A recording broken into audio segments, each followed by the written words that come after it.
Right here, Question Period Canada. We're pretty excited to bring you a wild Friday afternoon. It's going to be Freaky Friday, a little bit of fun, and we're going to have a lot of laughs. We've got Kirk with us. Say hello, Kirk. Good morning, everybody. There we go. Shit. Hello. First screw up of the day. No. What It's not a else screw up. can you do? It worked. Again, we're on the time delay, right? So that's one of the challenges. Anyway, we're going to jump straight into our videos. We have a lineup ready to go. So we're going to drop over to here and we'll kick this off. A video where I sounded the alarm on a recent Supreme Court case decision that has made it infinitely harder for law enforcement to investigate and prosecute child predators. After I published my video, I saw a lot of comments from concerned Canadians about privacy rights, about the police state, and about warrantless searches. That's not what we're talking about here. This is about a Supreme Court case that has taken away an essential tool that's been used by police for many years to investigate and catch child predators. And now the Supreme Court decision, which wasn't even dealing with a case related to child pornography, has really made it so much more difficult for law enforcement to do this very important work. We are losing the battle against online child sex abuse. Since 2014, the number of cases in Canada have tripled. So I think we need to delve into this case a little bit more deeply because the stakes are really high. What is an IP address? An IP address is a 9-digit number that's assigned to a computer when it accesses the internet. It's much like a license plate on a vehicle. Police who are investigating child pornography can see that there's an IP address, this 9-digit number that's involved, but they don't know who that IP address is related to. It's the next step where police have always been required to get a warrant to figure out who is possibly involved with that IP address. The FBI sent an IP address to the Canadian authorities. The Canadian Integrated Child Exploitation Units across our country take that IP address, they go on an open source website, which anyone can do. They type in that IP address and they tell you that there's a telecom company that services that. They then get a warrant to go to those companies and say, tell us who is associated with those accounts. When they get that warrant and they find out who's involved, then they have to follow up with more warrants so that they can actually investigate that person's house and possibly find any of the materials that they claim are in the possession of that suspect. Now, what the Supreme Court has done, they've now said that when the FBI gives that IP address to the Canadian authorities, that it's really inadmissible because they didn't have a warrant to receive that IP address in the first place. Now, some of you might be asking, well, why isn't the RCMP just doing these investigations themselves? Why do they need to get all of this intelligence from the FBI? Well, the RCMP can't just go down to the United States and investigate these cases, because then it raises the question about how they even knew to make this investigation in the first place. It's essentially asking the RCMP to look for a needle in a haystack, except the haystack is made of all needles. It's impossible. And even if they did find that needle in the haystack, it would be inadmissible in court because of the manner in which they received that information in the first place. It's shutting down investigations into child exploitation all across our country. The head of Alberta's Internet Child Exploitation Unit says this ruling will make its investigations much harder. He says getting IP addresses is often the first step in finding online predators. We're seeing an immediate impact already where telecoms providers have already denied us information about the IP address. Now, I'm just as concerned about privacy as the next person in Canada. We don't want the government investigating our private conversations with friends and families. We don't want the government trying to find out what our political leanings are, or what our personal opinions are, or our religions. But what the Supreme Court is really envisioning here is a situation or a problem that really doesn't exist in Canada. Not only is it not a problem, the RCMP don't even have the capacity, nor should they have the capacity, to surveil every IP address in Canada. Now, would you care to guess how many RCMP officers are dedicated to this very important task? Is it 1,000? Is it 100? Well, in the province of Alberta, it's less than 10. One of those people are tasked with writing these warrants. Now, in the case of a 7-page warrant, it might take 4 hours to write it. But in the case of a 70 to 100-page warrant, which is often what's required in these complex cases, it could take weeks to write these warrants. And so it's not that police don't want to write warrants. It's absolutely essential to what they do. If they don't have the IP addresses in the first place, they can't even do the investigation. It's not a question of manpower. It's basically shutting down child exploitation cases as judges interpret the Supreme Court as saying that any information that's received about IP addresses, say from the FBI, is now inadmissible. It's like if the FBI saw somebody committing a hit and run with a yellow sedan, and that yellow sedan went up into Canada, and the FBI said, "Hey, Canadian government, there's a yellow sedan that was associated with a hit and run in the United States. Can you please check it out?" Well, the Supreme Court's essentially saying that that information is now inadmissible. Police will still need a warrant in order to connect whoever's involved with these IP addresses related to child predators. They're still going to need a warrant to search their property and find the evidence that they need to prosecute the case. But what the Supreme Court case has done is basically shut down these investigations before they could even begin. We're attacking this at global scale. This is the problem on the online side, is that, you could have a child in Winnipeg being victimized online and the offender is sitting over somewhere in the Netherlands. The servers where this stuff ends up being stored could be in the United States. We can't accept this in this country. It's getting to the point where there's so much red tape that we're becoming a safe haven, not only for child predators, but for killers, auto thieves, and all sorts of other crimes. We have to make Canada a safe place for Canadians again. So where do we go from here? The courts have made their decision. Now it's time for politicians in Parliament to make their decision. Are we going to stand up for the rights of children and stand up to ensure that Canada is not a top destination for child predators? That means bringing in emergency legislation so that we can clarify that an IP address, which is less public than the license plate on your vehicle, should not be protected under privacy laws. This is an essential tool so that our police can get the ball rolling on these investigations. When they get a tip from our international allies, from the FBI, that an IP address is associated with child predator activity, they need to be able to take that information to get a warrant so they can find out who's involved. But the fact is that under the decision that this Supreme Court has made, if Parliament does not act, they will never be able to begin those investigations in the first place. And Canada will continue to be a top 5 destination in the world for hosting child predators. This is a big deal, and Parliament needs to act quickly to get it right. We had a lot of comments on our first video, and I encourage you to comment on this video. Let's have a discussion. Let's have a conversation about this critically important issue. As always, thank you for watching. All right, guys, so that's Dane Lloyd. Very interesting. That's an interesting piece about some things that the Liberals want to be cracking down on, but don't seem to make sense. Let's check out the next video. We've got another Conservative MP with an interesting piece here.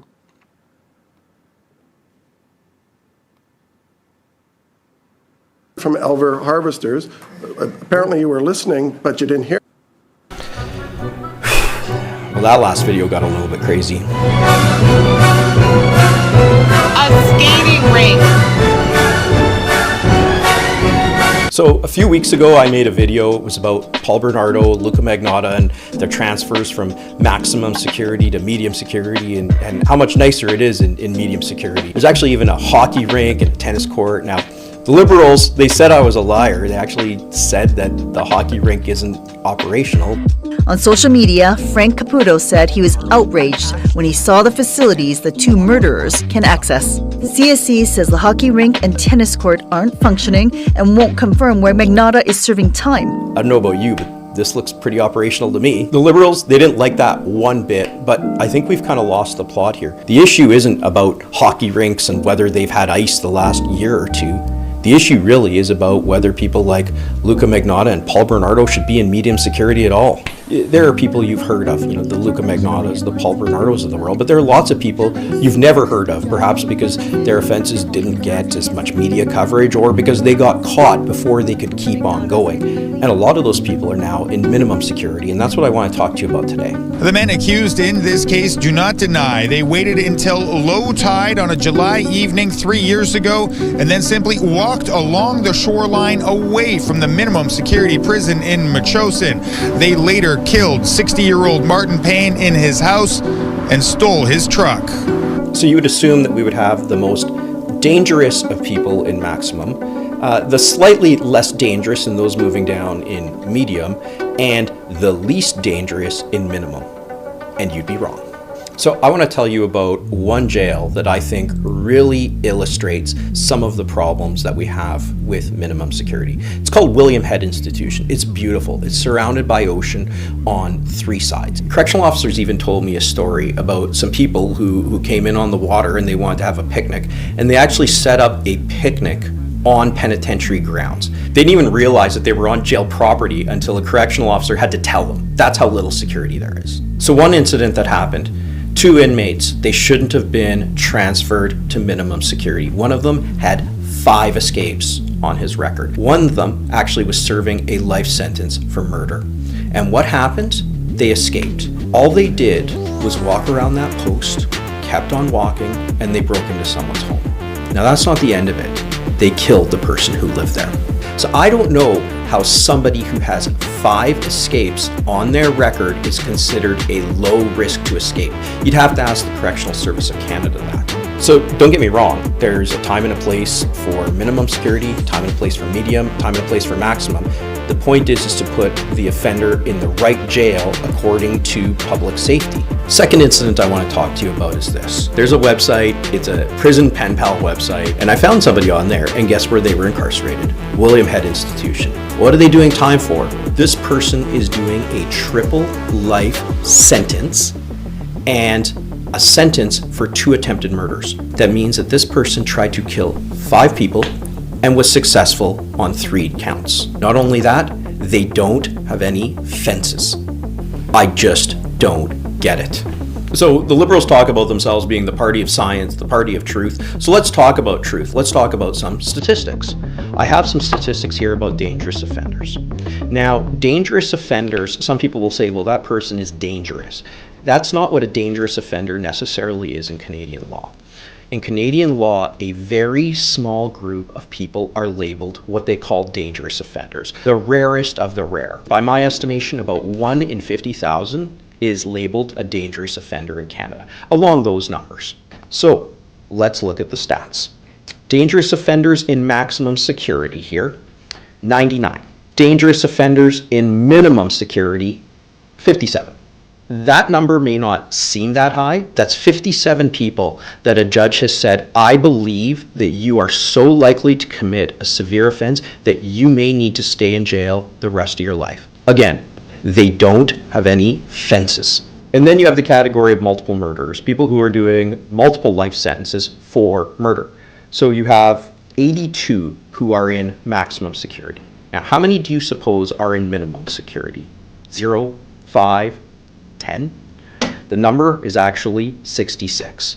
So almost as many people are in minimum security who've killed 2 or more people and actually been sentenced for murder, not manslaughter, as there are people who are in maximum security at 82. So in my last video, a lot of people said that I was politicizing things, but how did this all come about? Where did a lot of this start? Well, a lot of it comes through Bill C-83, which was a Liberal bill that said that a person should be incarcerated in the least restrictive environment, not the most appropriate environment, not the most just environment, but the least restrictive environment. And that is the first place where we as Conservatives have to start when we start to change things. This should really be common sense. I don't think that most Canadians believe that somebody who killed an exchange student and cut up his body and mailed it around the country should be outside of maximum security. We all generally think that, but the only ones who don't think it's common sense are the Liberals and Justin Trudeau. Look at the comments below. I'm sure there are people in the media, people who support Justin Trudeau who will say that these are all lies. They're actually all facts. I got these figures from the government of Canada. I heard these things directly from correctional officers. In my office, we've been really digging into this file, and let me tell you, there's a lot to dig into. There's more to come. So make sure you like, subscribe, and watch for future videos because there's more to come.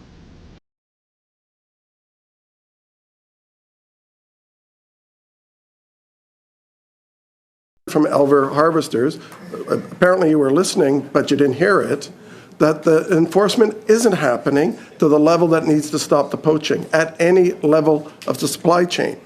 This motion I will not support because it actually says that the government, the Liberal government, Liberal Fisheries Minister number 6, is doing as good a job as Liberal Fisheries number 4 and 5 on this, when this has been going on for 10 years, and number 4 and number 5 and number 6 have screwed up this fishery for 10 years, increasing poaching, and they keep trying the same thing over and over again and expecting a different result. They keep closing the fishery, thinking that will take poachers off the river, when all it does is allow for a free reign. And there is no enforcement after 1 a.m. on the rivers in Nova Scotia. DFO has no enforcement officers on the river. They're pulled off at 1 to 1:30 every bloody night. And that's when the lawlessness happens. That's when the shots are fired into people's houses. That's when people are terrorized by the criminal organizations doing this. Yet all the government wants to do is say the legal harvesters should stay off the river to some mythical regulations because the criminals doing this will be afraid of regulations. There's a Fisheries Act now and licensed harvesters now that the department can enforce the law on. All they have to do is enforce the law, which we've been asking for years, and which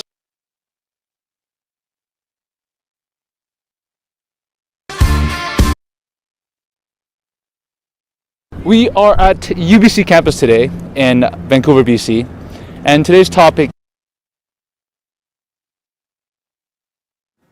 This one is just a fun, silly little piece that I think people will enjoy. It's just a little bit lighter than most of the things that we cover here. This is the birds and the bees. Let's check it out. Have your parents ever talked to you about the birds and the bees? Well, have they? Is it awkward? That's what we're asking today. This is Vancouver Talks.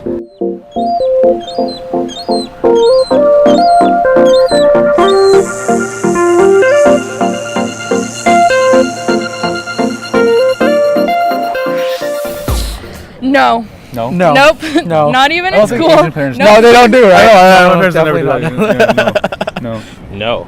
No. Oh, okay. Never. No. She giggles about it. I don't know what that is. You gotta educate. I don't know. My parents never taught me anything, so. That's not my aesthetic. I don't know what the birds and the bees are. Explain it. Go for it. Yeah. Birds and the bees? Yeah. The reproduction system of humans. I'm not comfortable with this. No, I just kind of learned about them. Yeah. We're getting that answer a lot. A lot of parents. Yeah. Come on, parents. Just, it's awkward, but just do it, right? My mom kind of did. No, I think I learned that myself. I had a laptop when I was like grade 2, man. So I went wild on there. Yep. I was playing GTA by grade 1. Nice. Yeah. You were stealing cars and robbing people. I was, bro, driving tanks around killing people. I hear you, man. No, I agree with that. That's how I learned too, man. Yeah. I don't think Asian parents talk about that stuff.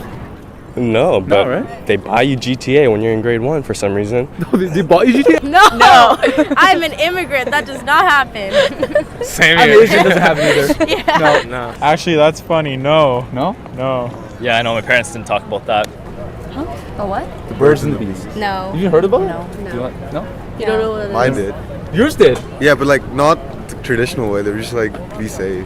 Be safe. Oh, okay. Yeah. That's cool. Yeah. There's a lot of kids don't get that talk, right? So, yeah. It was pretty awkward, but. Oh, of course. Yeah. How did you guys learn? Like how? The internet is a really The internet hard is. It's a dangerous but resourceful place.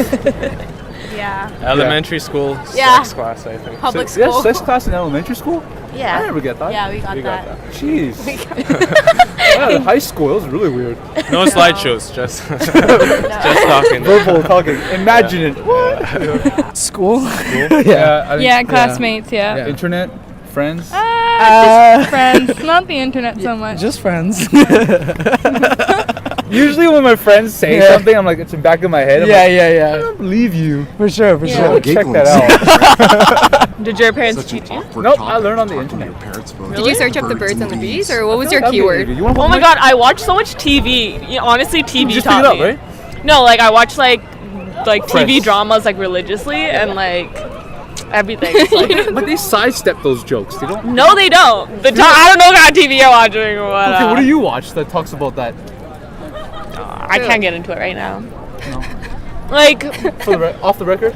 like Do you ever watch like UK like TV? Oh It's yeah, super it's like raunchy stuff. Raunchy. It's like straight to the point. Oh yeah, it's like they show things, you know. So watch UK people if you want to learn about the birds and the bees. Yeah, pretty much. So they show things too. Not like things, but like more than like American TV. Yeah. I don't know, I like learned some stuff in school. We had some presentations that showed us some like really nasty pictures of STDs, but like other than that, like, that's about That's it. the reason why you use safety. Yeah, right. So I think I've seen one of those too when I was younger. Yeah. Yeah. Definitely makes you want to be safe. Yeah. Yeah. It's better than learning on the internet. Yeah, oh god, the internet would be 10 times worse. Yeah. Don't learn from the internet. If your parents are awkward, let them talk to you. Yeah. Right? They're trying to help you. Yeah, exactly. My peers, yeah. Peers? And peers, yeah. Okay. Is it peers a good idea to learn from? Better than No, but Catholic you have school, yeah, Catholic to be school. honest. Oh, okay. So private school. Yeah. Yeah. Oh, that's true. Internet? Yes. Yeah. Yeah. But not all the. You shouldn't take everything on the internet. Not everything. No. Yeah, I don't learn. It gives you a good base though. It gives, yeah. It gives you. So you can see what's out there. Yeah. Yeah. Yeah. You shouldn't base that on everything. Yeah. Mhm. Yeah. We Asian people don't get that. Yeah, that's true. Yeah. My parents don't even hug. Yeah. I don't remember when my parents told me to love me last. It's true. It means something when they don't say it often. Yeah. School. School? Yeah. Oh, so they teach that. They do like sex ed. Oh. In So your school. parents don't have to do anything. Yeah, they're like, yeah, by all means, shove that responsibility away from us. Just watch TV. Yeah. Yeah. Search the net. Don't go into like strange places. I don't think. No. Just leave it to MTV. Ask your you know, friends. Do you trust your friends? Obviously. Yeah. I think my cousins told me. Yeah. Okay. I don't remember, but like I just knew it, you know. Honestly, like I'm just, the internet. The It's idea. a dark place. definitely. What is this? Jump into that Thanks for one and watching. Back into Share, Canadian subscribe. politics. M-score Let's take out. a look at Pierre Poilievre. Adults in the Liberal and NDP parties are saying that this budget is irresponsible.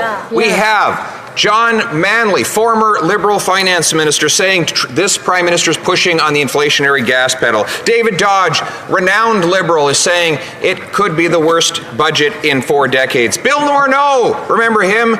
And before he became Bill No More, he said that this is a troubling budget, and even Tom Mulcair says that there's too much going to debt interest. Isn't this like the NDP Liberal marriage? The parents went away and the rambunctious, restless kids went and trashed the place?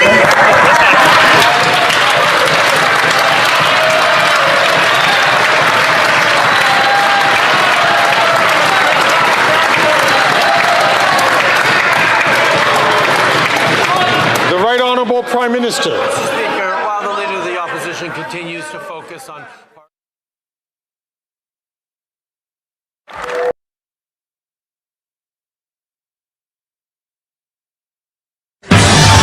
I'm getting grade 9. Congratulations, Canada. I'm getting FM radio.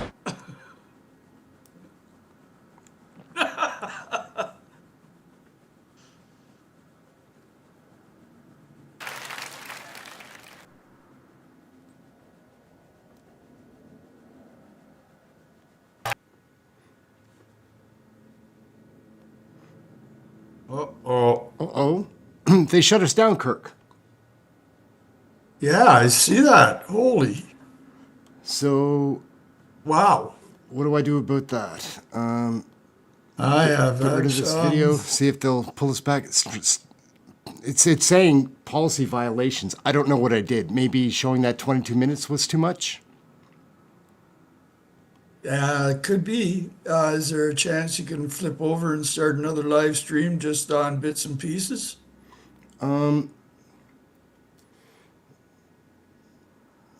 We're still live. Oh, no, we're not live anymore, are we? No, they shut us down, I think. No. Oh, yeah, they did. Unbelievable. Well, damn. First time that's happened. I guess I went over the top with the CBC. I thought because it was news that it would be okay. Well, it was a good guess, but wow. I'm just going to pop into the chat for a second here.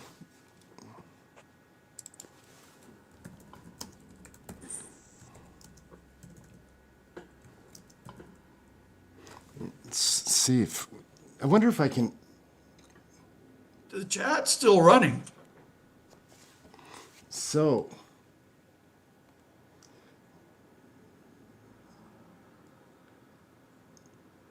Yeah, what to do?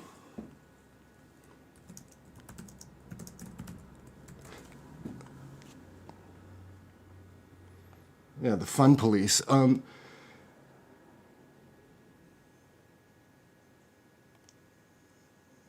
See, the thing is, the chat's gonna die if I shut down this stream. Yeah. Well, let's just bang away at chat for 10 minutes, see what happens. Oh no, we're back. We're back. Hey. All right, Kirk. Sorry, everybody.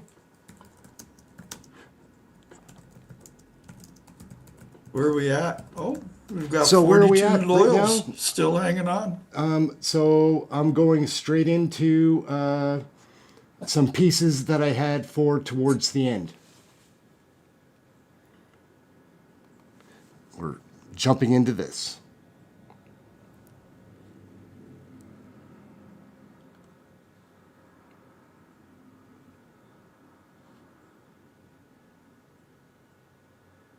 Hopefully we're jumping into this, guys. Sorry, gang.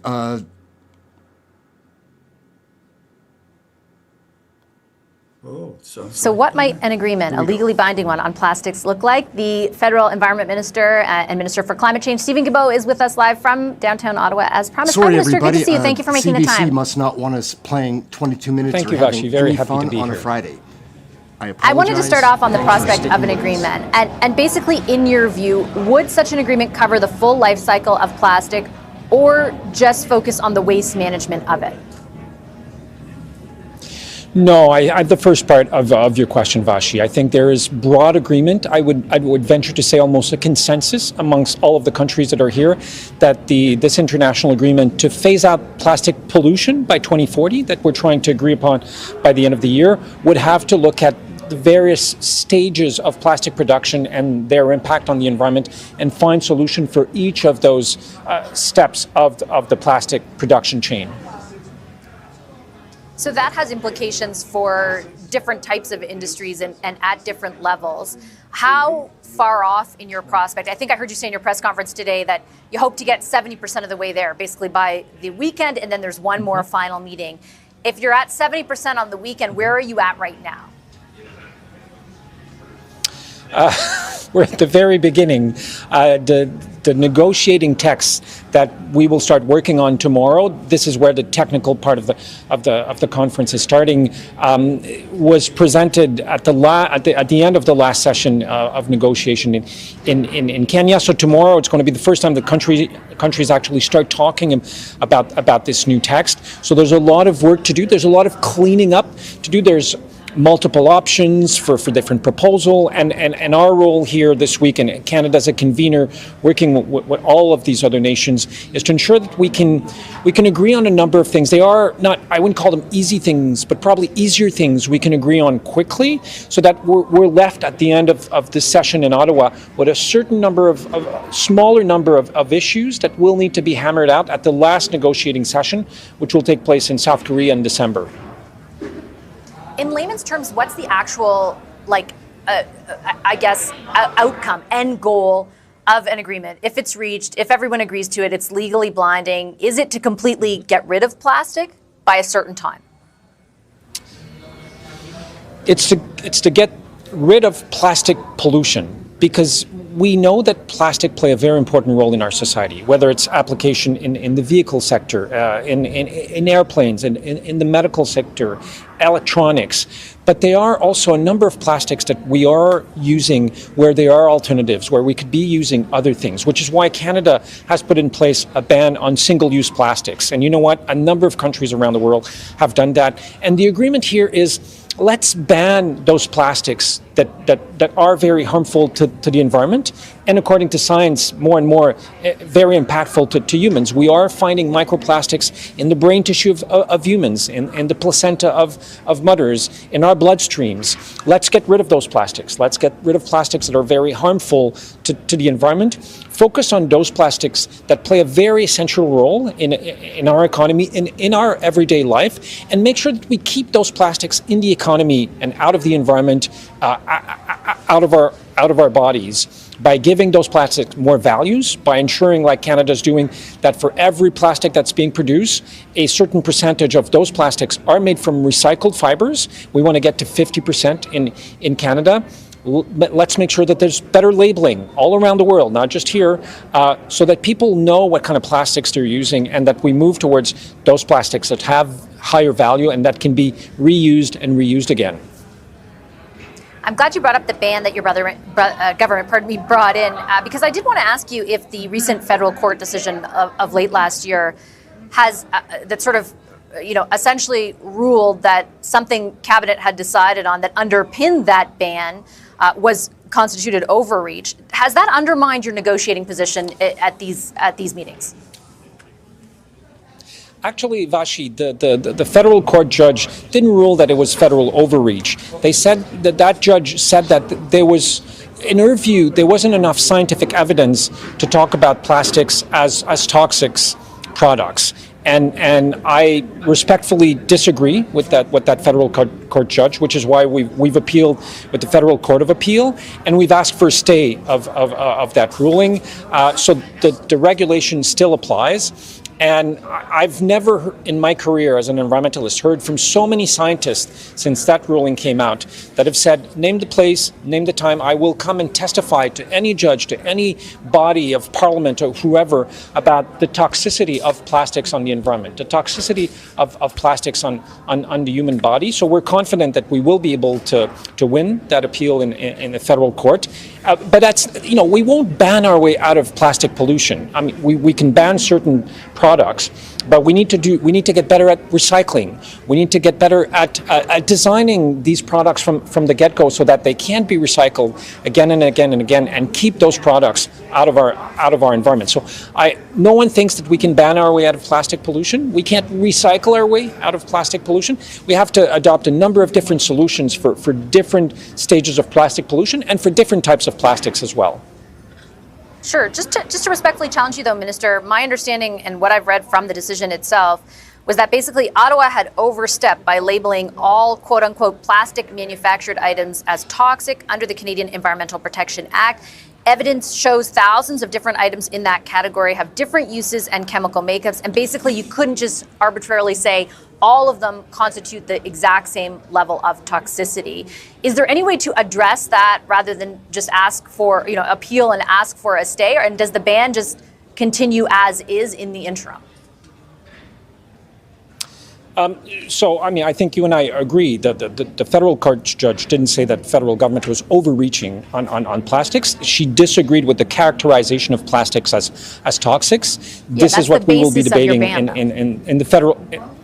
Yeah, exactly. This is we stand by that regulation. In fact, the regulation still applies in Canada. There is a stay of that federal court judge ruling, so the ban still applies in Canada, and we're seeing companies move ahead with this. I recently visited Labatt facility. Labatt has already eliminated plastic rings for beer cans in Canada and found a replacement, and they're very happy about it. We're seeing, yesterday I was meeting with CEOs from international company, Coca-Cola, Unilever, Dow Chemicals. You know what they're saying? They say we want an internationally legally binding treaty to eliminate plastic pollution. The industry is on board, scientists are on board, the vast majority of governments are on board.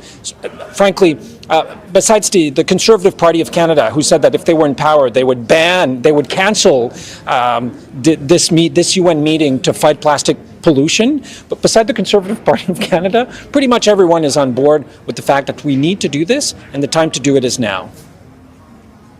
Minister, I just want to switch gears before I let you go about another issue. We were just speaking to two auto industry experts about this potential deal. I know that you're not going to reveal the contents of it because it's a few days away.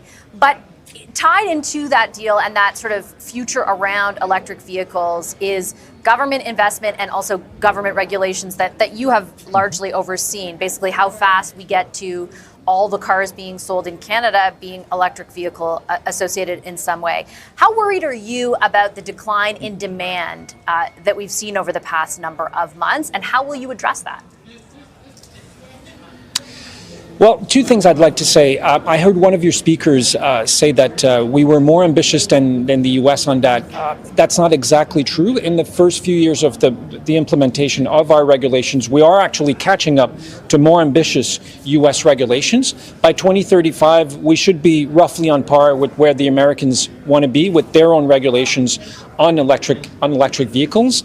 And I mean, what we're seeing is not a decline in the sales of electric vehicles, but in decline in the speed of adoption of electric vehicles. We've seen globally, and that's certainly been the case in Canada, a very, very rapid adoption of electric vehicles. A few years ago, about 2.5 years ago, it was about 3% of sales in Canada. It's now more than 10% of sales overall nationally. 20% of Quebec, so 1 out of 5 vehicles sold in Quebec is an electric vehicle, 1 in 4 in British Columbia. So we are still seeing rapid adoption of electric vehicles, because as price of oil goes up and price of gasoline, like we've seen recently in Ontario and Quebec, more and more people want to liberate themselves from that dependency on oil companies and gasoline. The price of electricity is much more stable, much cheaper than gasoline. And our assessment and the assessment of agencies like the International Energy Agency is that as time goes by, more and more people will be going towards electric vehicle. The question is, how fast will they move towards EVs? Yeah, I agree with that assessment. That's why I said it's a decline in demand, not in real terms, because what has happened is that over the past few years, demand did shoot up. And this is where I think those regulations that you've set out, those targets that you set out, are important, because the speed with which demand kind of increases is going to be sort of directly correlated to that. And I'll just put some examples on the table. For example, Ford Motor Company said it was going to delay its EV production at its assembly plant in Oakville by 2 years, from 2025 to 2027. Tesla is recording a decline in quarterly deliveries for the first time in nearly 4 years. GM's CEO Mary Barra referred to the slowdown on an earnings call just a few months ago. She said, if demand conditions change, we'll take advantage of our manufacturing flexibility to build more internal combustion engine models and fewer EVs. Are you willing, if necessary, to amend the targets that you've set out if Canada doesn't, and Canadians don't have the capacity to meet them because of price, because of a lack of charging infrastructure, because of whatever it is? So that's part of the story, but the other part of the story is that we're seeing more and more competition in the EV sector by foreign producers other than North American producers, and that has certain car companies, North American companies, a bit scared because we are seeing a big influx, not so much in Canada, but certainly in Europe, of electric vehicles, cheaper electric vehicles that are manufactured in certain Asian countries. That's number one. In terms of investment in infrastructure, we have about right now 25,000 public charging stations in Canada, largely funded by the federal government. That number will quadruple in the next 4 to 5 years. We'll be close to 100,000 by 2029. So we want to make sure that as more and more Canadians adopt electric vehicles, there are more and more charging stations available across the country, keeping in mind that 8 out of 10 Canadians who currently own an electric vehicle charge at home, the vast majority of times. But we recognize that there is a real need for public infrastructures, charging infrastructures for people who want to do longer distance, who want to go from cities to cities across the country. But right now the reality is that the vast majority of people who own an electric vehicle, they charge at home. But I think the target in order to meet the 2035 goal was something like 448,000 charging stations. There isn't a single person in the industry who has not done an interview on this show in the past number of months saying they are worried about the possibility that that target will not be met, that it's going to feel impossible to reach the 2035 target. And when you already see fluctuations in demand, I guess what I'm wondering on behalf of Canadians is, are you married to the targets you set out for 2035 or the 2 earlier ones, or is there some flexibility built in there given the flexibility we are seeing in demand?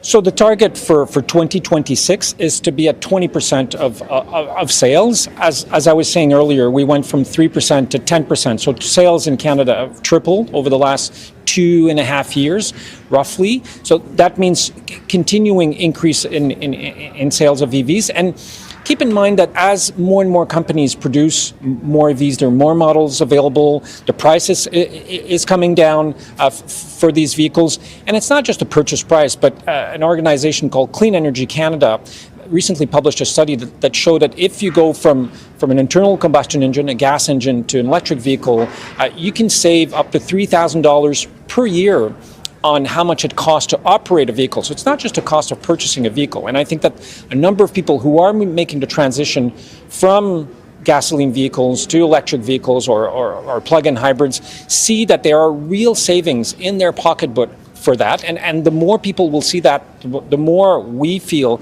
that people will adopt electric vehicles. Okay, I'll have to leave it on that note. I appreciate making the time this evening, Minister. Thank you. Thank you very much, Vashi.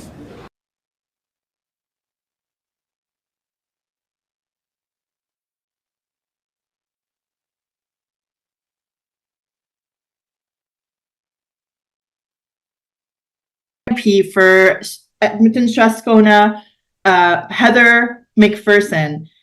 We will start the press conference with a few remarks and then we will take questions in person and move to Zoom. Bienvenue tout le monde à une conférence de presse avec le chef du NPD, Jagmeet Singh. Nous avons avec nous également aujourd'hui la candidate de Edmonton Centre, Tricia Estabrook, et la députée de Edmonton Strathcona, Heather McPherson. On va écouter quelques remarques d'introduction. Ensuite, nous allons prendre des questions en personne.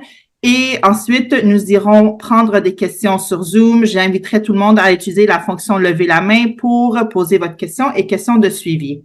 Tricia, the mic is yours. Please go ahead. Thank you. Merci. Good morning. Bonjour, everyone. Thank you for joining us here today. My name's Trish, and I'm the NDP candidate for Edmonton Centre. We're here this morning to talk about financial security, the financial security of Albertans, the financial security of Canadians, and the financial security that is at risk when they retire. You know, everyone deserves to know that they will have the support they need when they retire. But to be frank, Albertans are worried they will lose their pension at the hands of Conservative leaders who, quite frankly, are gambling with their future. When Danielle Smith plans to pull out of the Canadian pension plan, workers worry. When Conservative leader Pierre Poilievre says he wants to cut the CPP plan, workers also worry. And you know what? They're right to worry because their pension is under attack. Workers deserve so much better. And they deserve a party that has the backbone to fight back. New Democrats want to ensure that workers and retirees have the protections and the financial security so they can live with dignity when they retire. I'm so proud to stand here today with NDP leader Jagmeet Singh and Heather McPherson, who every day are fighting to protect Canadians' pensions from Conservatives.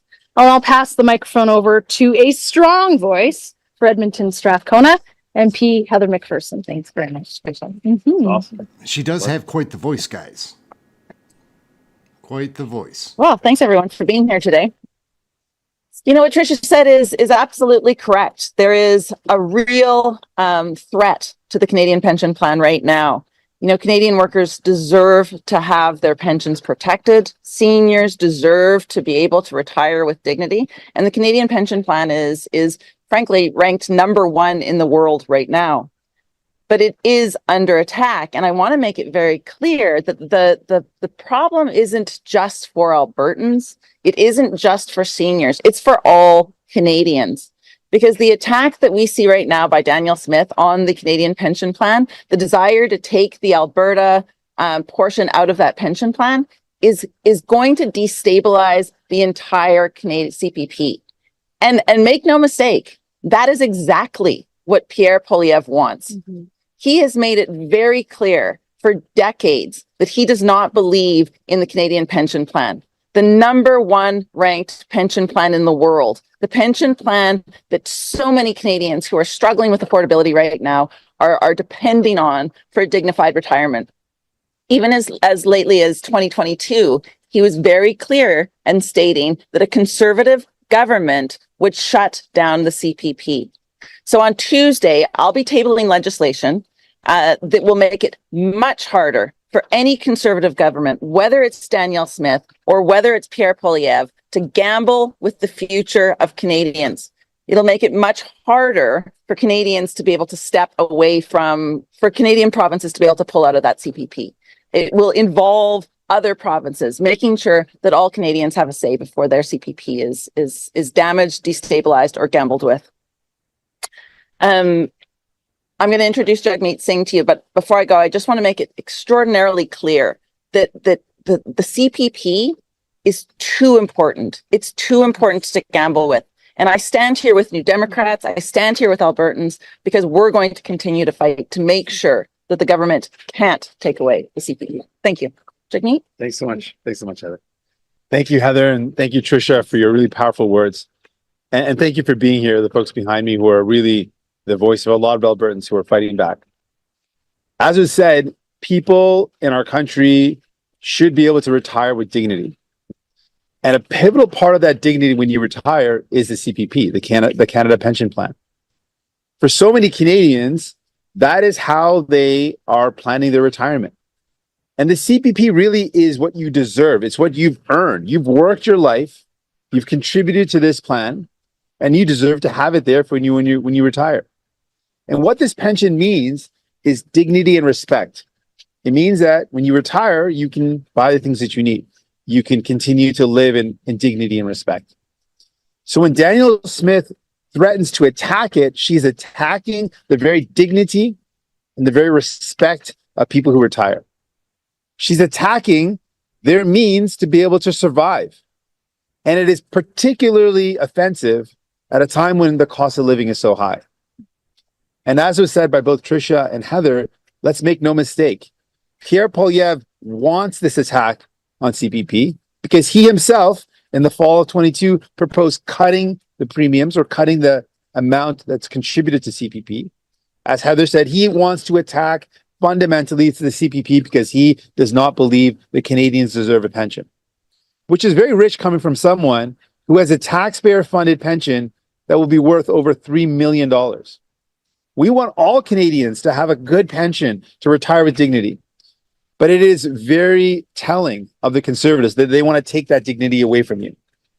Let's also look at the actions of the Conservatives when they were in power. When Pierre Poilievre was in power with Harper, they increased the age of pensions from 65 to 67. Another attack on seniors, another attack on pensions. The Conservatives want to take away your pensions. The Conservatives want to attack your dignity. For seniors who've worked their whole life, they want to take away their means of surviving. And we are saying very clearly, that's not going to happen. We're sending a message to Conservatives, we're going to fight back. Heather's going to be proposing a bill on behalf of all New Democrats, which will defend our pension. It'll defend pensions for Albertans and all Canadians. That's what you get with New Democrats. While Conservatives want to attack your pensions and take it away from you, New Democrats want to defend your pensions and defend you. That's a choice you have in the upcoming election. A party that wants to defend you, defend your pensions, or a party that wants to gamble with your pensions, that wants to take away your dignity and your respect. Donc, pour tous les Canadiens, ici en Alberta et à travers le pays, quand les gens prennent leur retraite, effectivement, donc, with that, I'm ready for any questions you might have. We're going to start with questions on site. We'll do one question, one follow-up, starting with the Canadian press. Sounds good. Thanks very much. It's Lisa Johnson. Sorry, I apologize. This is off topic. Okay. Yesterday, the Prime Minister was in Saskatoon. He had some pretty tough language for the Saskatchewan Premier. He said that the CRA is going to continue to dole out the carbon tax rebates to Saskatchewanians no matter what. But he also suggested they were still going to collect the carbon tax from Saskatchewan. What do you think about this? Has anybody else noticed that the press is harder on Jagmeet? They drive more direct questions. Even the sites that are supposed to be NDP friendly sort of go at him. It's interesting to watch that, see if you notice. This kind of standoff, and how do you see it coming to a conclusion? Well, what I've seen with the Prime Minister is really a divisive approach to fighting the climate crisis. One that should be a fight where we're all united. We all are seeing the impacts. In fact, right now we're in Alberta. We've got fires that are happening just in the city limits. We've got fires already early in the season, and there's already fires in central Alberta and in northern communities. So we know that the impacts of the climate crisis are real, and we need a plan where we are all united in fighting back. And what the Liberals have done has been to sow division with their plan. And so what New Democrats want to do is we want a plan where we bring people together.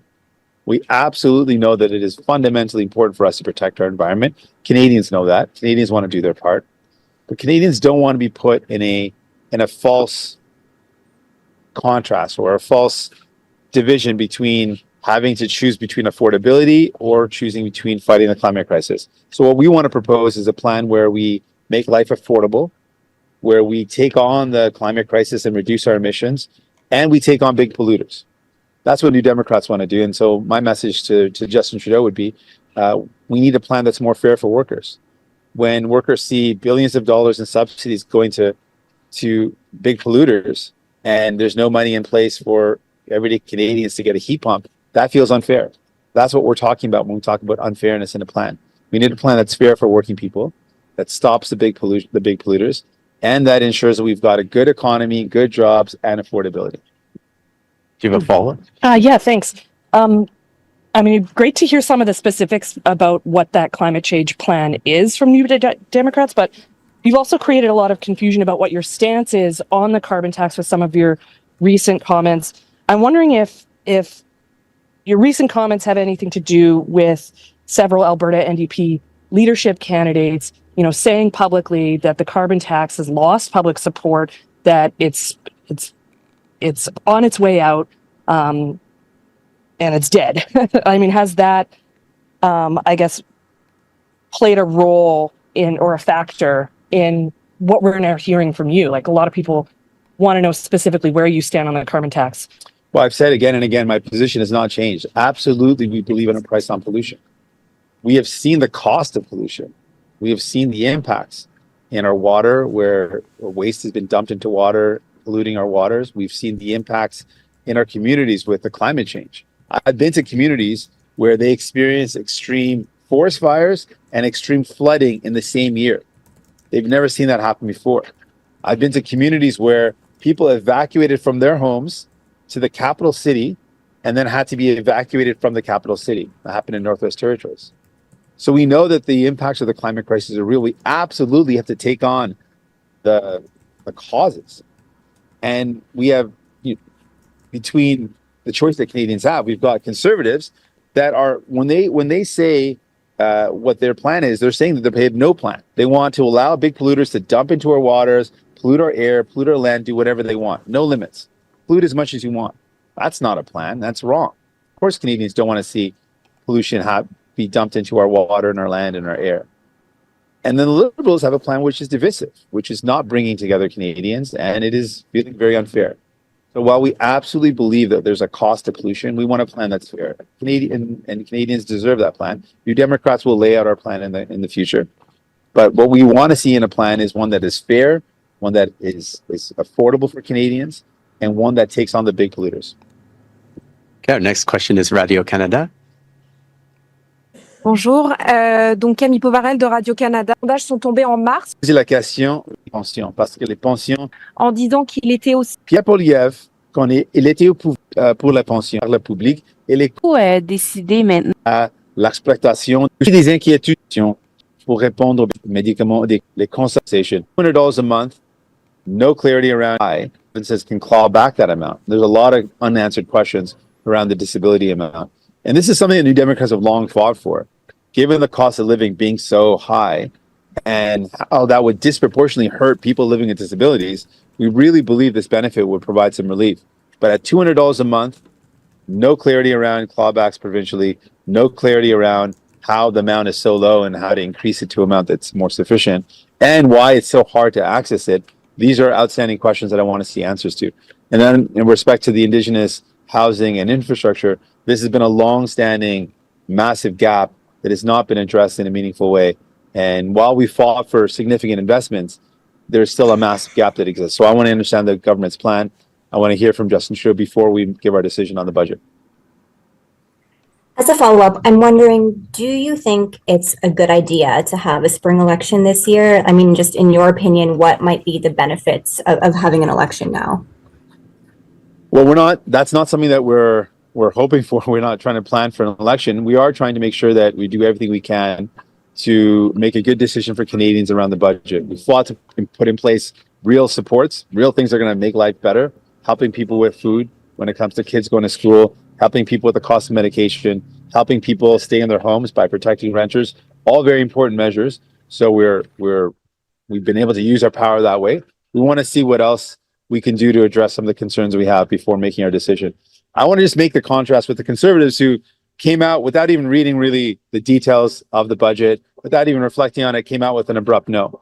Similarly, we didn't want to come out with an abrupt yes. We want to make sure we're reflecting on it properly, making sure we understand the elements that are in it. Hearing from Canadians that are concerned that the Liberals promise a lot but don't really follow through on it. We want to make sure that there's some real concrete things in the budget that will help people out before we make our decision. And we want to address our concerns before we make our decision. We will now go to Mickey with the Canadian Press. Please go ahead. Thank you for taking another question from Canadian Press. Canada's Building Trades Union says Nexstar in Windsor is giving work promise to Canadians to foreign workers. Have you spoken to the union at all about this? And I guess what needs to be done to ensure Canadian union jobs don't go to foreign workers? I have spoken to the union about this. This is a very serious concern that they've raised. And this is another reason why we want to see anytime there's public money put forward towards any projects, whether it's investments in factories, supporting business investments in Canada, we want to see strings attached so that there's guarantees that if we make investments, we actually get Canadian jobs. We want to see investments made to ensure and incentivize jobs in Canada, but we don't want to see those blank checks where there's money invested, but we don't have a guarantee that those jobs will stay in Canada, that there's Canadians that get the opportunities, and that those jobs will be there for the long term. So this is another reason why we need to see better guarantees anytime we spend public money. And then I guess to your question, what we can do now is there's been concerns raised about the number of temporary foreign worker permits that have been allowed for this work site. And we want to make sure that the work that can be done by Canadians is being done by Canadians and that we don't rely on temporary foreign workers where they're ready and available workers in those communities to do that work. Thank you. And I guess, we're going to see another EV announcement tomorrow regarding Honda. Do you want to see specific protection of union jobs in these contracts, especially when it comes to these large projects? Absolutely. When we talk about guarantees for jobs, we want to see guarantees for good union jobs. We know that's one of the only ways to protect good wages, good work conditions, and ensure that those jobs and those work conditions continue for the long term. That's why we talk about strings attached investments. Why New Democrats believe there needs to be guarantees baked in to any dollar that we spend.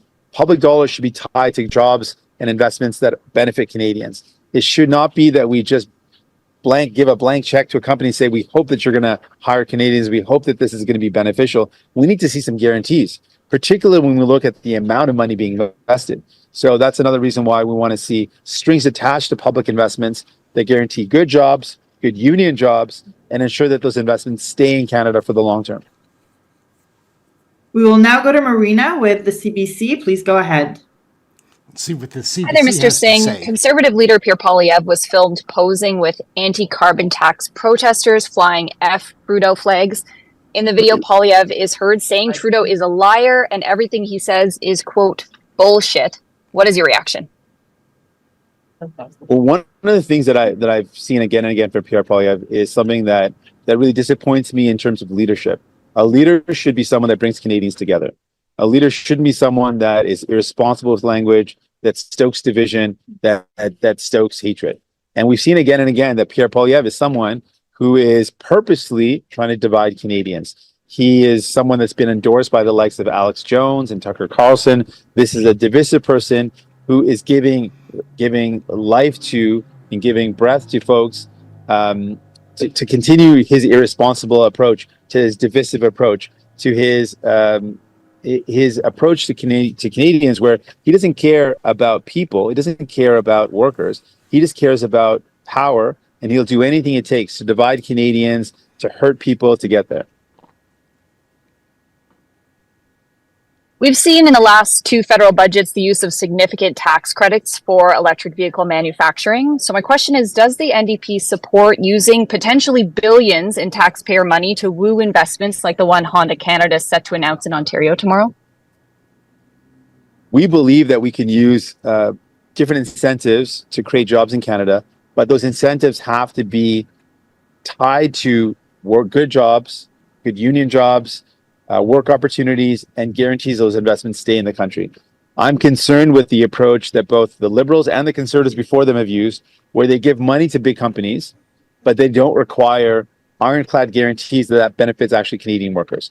And we've seen this concern recently with one of the questions that I just answered around the Next Gen plan, where there's concerns raised by the union about workers, temporary foreign workers being used instead of Canadian workers. And so that is my ongoing concern. I remember being at a protest in London, Ontario, during the Harper government era, where they gave significant money in tax credits and other forms of incentives to large corporations. In this case, it was a subsidiary of Caterpillar. And that company actually shut down its shop, took the money, took Canadian taxpayer dollars, shut down the factory, and left the country. And so we saw that with Conservatives, and I'm worried that that's going to happen again now. So while I absolutely agree that we need to be flexible and nimble in our support for investments in Canada, that support, whether it's in the form of tax credits or other incentives, has to be tied with ironclad guarantees that this will benefit Canadian workers, create jobs in Canada, support good union jobs, and that those investments will be here for the long term. We will now go to Matt Gray with Global News. Please go ahead. Hello, Mr. Singh. I know a couple years back you got rid of your TikTok account, but it's back in the news. Give us a second to figure out the audio. Can you hear me now? Is that better? Matt, I don't know if it's on your end. If you want to give it a shot again. All right, give me 2 seconds. Let me try this. We're not hearing you yet, so we. Can you hear me now? Yep, we hear you. TikTok. The U.S. has put forward these for ByteDance. Would you support something similar in Canada happening? I missed the question because of the audio connection. Try one more time.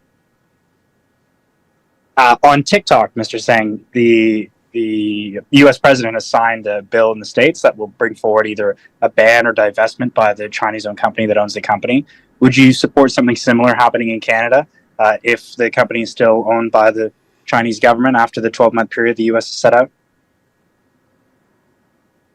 I appreciate the question. Our concern around TikTok is to make sure that users in Canada are safe, that their data and their privacy is protected. That's really our focus. We want to make sure that those things are supported and ensure that, in general, that's something we want to see happen with all social media platforms, that anyone that uses those platforms, that their data, their personal security is protected, is something that we've long believed in, and we want to see guarantees that Canadians are protected when they use any social media platform. You got rid of your TikTok account despite it having a very large following because the federal government said it couldn't be on federal devices. If they shouldn't be on federal devices, do you believe they should be on regular Canadians' devices? Do they not have the same security concerns that members of parliament and other federal employees have? I think that there's a different level of security analysis when it comes to members of parliament in terms of concerns that were raised to me around tracking of movement and for individual and members of parliament that can be easily identified. So those concerns for federal devices, I understood, and I listened to the recommendation. We're making a decision to be able to use the platform as a party, so our party has got back on the platform. And on my personal side, we're making that consideration of how to get back on it in a safe way. But for users in general, this is a live question for all social media platforms. People are concerned about the use of their data. They're concerned about privacy. And that's why we've been pushing for better protections in place across all media platforms to ensure that Canadians are protected. We also want to see that things like hate speech, particularly as it impacts children, we want to make sure that children are protected on these platforms. And those are concerns that are still outstanding and have not been addressed. We have one last question on site from Radio-Canada. Bonjour, Monsieur Singh. Je reviens sur le fonds de pension rapidement. Êtes-vous inquiet de voir d'autres provinces canadiennes imiter l'Alberta, emboîter le pas, se retirer du fonds de pension canadien pour créer le leur? J'ai des inquiétudes que les conservateurs vont essayer de faire mal aux gens à travers le pays en prenant des décisions pour attaquer les pensions. Guys, we're going to jump into something else because the rest of Don't do that. Don't do that. Here, I think that this is an interesting piece. This is from our friends at Rebel News, and they do some. You think people don't fun like you? Stuff. You know, I spend a lot of time talking with Canadians right across the country. I spent time this morning with construction workers, talking about the work that they were doing, building new rental units for Canadians here in Toronto. I think there is a lot of frustration with the way the world is unfolding, and that frustration is being taken out on people in positions of power. I get that. That's part of my job. But my job is to stay focused on the solutions that people are going to need, and that's what we're doing. Well, what about you? I mean, we're both old enough to have seen a number of prime ministers, and I have never seen, the sticker that I saw yesterday in downtown Toronto running through the city with F. Trudeau on the back of a pickup truck, flags with your name and the middle finger raised. Yeah. Why don't people like you? There is a level of polarization and toxicity that we see in a very visible way on social media and also in real life, as you point out.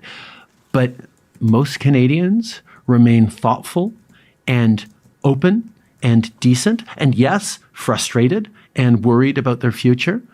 But I also know Canadians are good people who are willing to work together to build that future, and I'm part of that. He's part of that. He thinks, I guess, that the people who don't like him are fringe radicals, the statistical rounding error of Canadians who aren't in love with him. But the polls don't reflect that, and he doesn't have a clue. He exists in a bubble.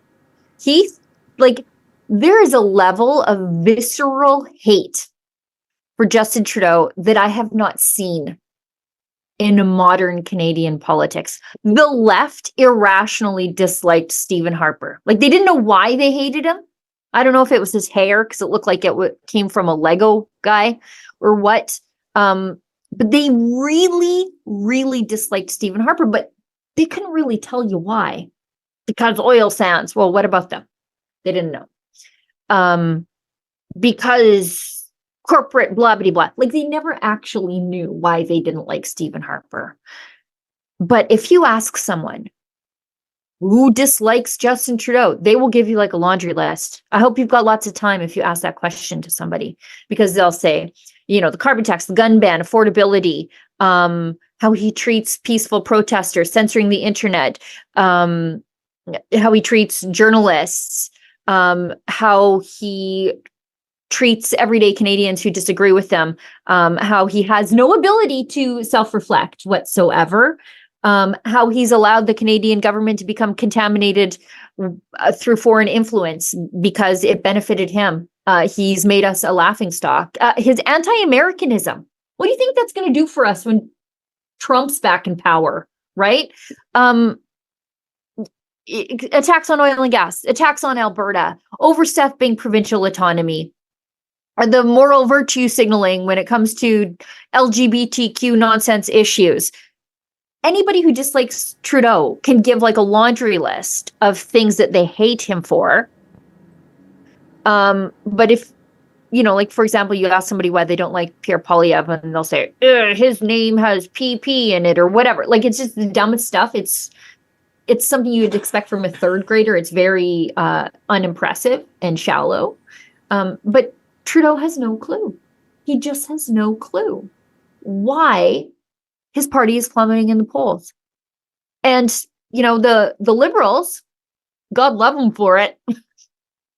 They didn't turf them in time, and now there's no saving them. Which I love. At least in Alberta, the UCP tossed out Jason Kenney with enough time to rebrand themselves, and there were enough of them that weren't politically contaminated by being Kenney henchmen that they could sort of piece the party back together and take it in a new direction with Danielle Smith. But the Liberals, they hitched their cart to this out of control horse, and it is running off the cliff, and they can't get out. Couldn't happen to a nicer bunch. There's no possible way that they could rebrand themselves. They couldn't get a leader from within, because who are they going to trot out? Right? Like, who's next? Freeland?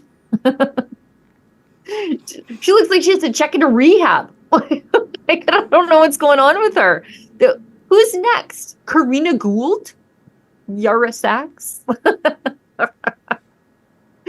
They've royally screwed themselves, and I love it. They're going to have to romance Mark Carney because he doesn't have any of the baggage that the rest of the Liberal MPs have for playing a part in all of this decay of Canada. Let's keep going. Justin Trudeau on the issue of the carbon tax. As you know, Canadians were out rallying in the streets on April 1st because they can't afford to live. And Justin Trudeau is like, well, the best I can do is tampons in the men's room. Isn't that enough for you? So anyway, they're out rallying in the streets all across the country. The young people are fleeing the party because they can't afford to live. Justin Trudeau is trying to tell you that don't worry because we're giving you these rebates, which is like a Ponzi scheme in the worst possible way. If you said this in the private sector, straight to jail. He wants us to believe that if, first of all, if you pay more for everything, the weather will get better. Why don't we just throw a virgin into the volcano while we're at it with this pagan nonsense? But also, if you pay more for everything and he takes the extra money that you've paid, cycles it through the hands of 1,000 bureaucrats who don't work for free and who make really hefty benefits packages, that somehow he will magically, by doing nothing and creating nothing, make that money worth more and then give it back to you in the form of a rebate. Cool pyramid scheme, bro. But anyway, Canadians are out rallying in the streets, and Justin Trudeau is basically saying that they are just victims of disinformation at the hands of the Conservative Party, who don't want to do anything to stop deadly climate change, which they keep telling me is coming, but I am not getting. It is snowing heavy upstairs, and we are the first week of April again. So let's go to this clip. Right now, Pierre Poilievre and the Conservatives have exactly zero solutions to propose for any of these challenges. They are not putting forward an alternative. They are recognizing and amplifying the frustration and anger people are feeling. But they are not providing solutions in any way, shape, or form for climate change, for affordability. He's right now blocking the doubling of the rural top-up that helps, I was going to say it's conservative, but rural Canadians across the country with a 20% increase, 20% top-up on the Canada carbon rebate. They're blocking it in the House because of ideology. They're blocking money from going to people in rural communities who often vote for them because of their opposition and their desire to play politics. Yeah, their opposition to a price on pollution that fights climate change and puts more money in people's pockets. So I'm going to focus on delivering for people. That's what I got elected for. That's what the commitment I made. And we took a very different choice in 2015 than the United States did in responding to the challenges the middle class is facing. They voted for a populist in Donald Trump. But Canadians voted for someone who's going to roll up their sleeves and deliver. He rolled up his sleeves. That's about it. It's laugh out loud, right? I shouldn't laugh. But that's literally all he did is he rolled up his sleeves. Like every time you see him and he wants to be like a normal person, he rolls up his sleeves and then he's like Joe Normal. But he's definitely not. And he is basically admitting here that giving that rural top up is an attempt to convince conservative voters. He acknowledged that they were conservative voters to vote for him. I'm a rural voter. I'm as rural as they come. I don't even have landlines into my house, and I live in a log cabin in the middle of a hayfield. Okay? I am as rural as they come. Let me tell you something, Justin Trudeau. Stick that 20% top up where the sun doesn't shine. We don't want it. We want you gone. You cannot buy us off. We're not stupid. You know, I've got a 50-minute round trip to get a jug of milk. Sometimes it's an hour. That's just how I live. And I am not alone. The people who grow the food live far out of town. Where heavy industry is, it's generally not in town. The people who bring you the energy, they work out of town. We, by and large, vote conservative, and we cannot be bought for 20% top up at the expense of our fellow citizens, by the way. You cannot buy us off to sell out the rest of our fellow Canadians. Might work in Toronto. I don't know, but it's not going to work out here. And I'm just joking. I know Toronto is turning on Justin Trudeau, and I'm very supportive of that. All right, gang. So now what I think we're going to do is we're about to wrap up. I had more things scheduled to go today, and then that thing happened. CBC, I think, pulled the plug because we played too much. This hour has 22 minutes, which is pretty unfortunate. And, you know, what are you going to do? Anyhow, my name's Aaron. This is Question Period Canada. We were trying to have a really fun Friday. We did have some laughs there early on. Old school 22 minutes was really, really funny. It's turned into something different now. They do hack pizza. It's different. I don't understand how the relationship changed so much between the politicians and the press. It's a weird phenomenon. Anyhow, my name's Aaron. Question Period Canada. Like, subscribe, share, get notified. Like, we're covering Canadian and learning about Canadian federal politics right here. And that's about it. We're going to wrap up for now. I would like to say hello to everybody. I know that you should do that at the beginning of the show, but like, there's so many great people here. Steve Bloy, what's up? Justice Warrior, what is up? Sheila, always pleasure. Kirk Morey, yes. Cryptomeria, how are you? Owlette, how are you? Brent Parsons, my man. Two Flips, brother. Who else? I saw James in here. James Vehi, Hippie 17. There's so many great people. Domino B, what's up? Thaco, how are you? Red Rose, what's going on, girl? And yeah, I know that I missed some people. Hey, Tommy Gunn, what's going on, sir? Silvio, brother, what's up, Patriot? And Rickety, what's up? What's going on? How are you?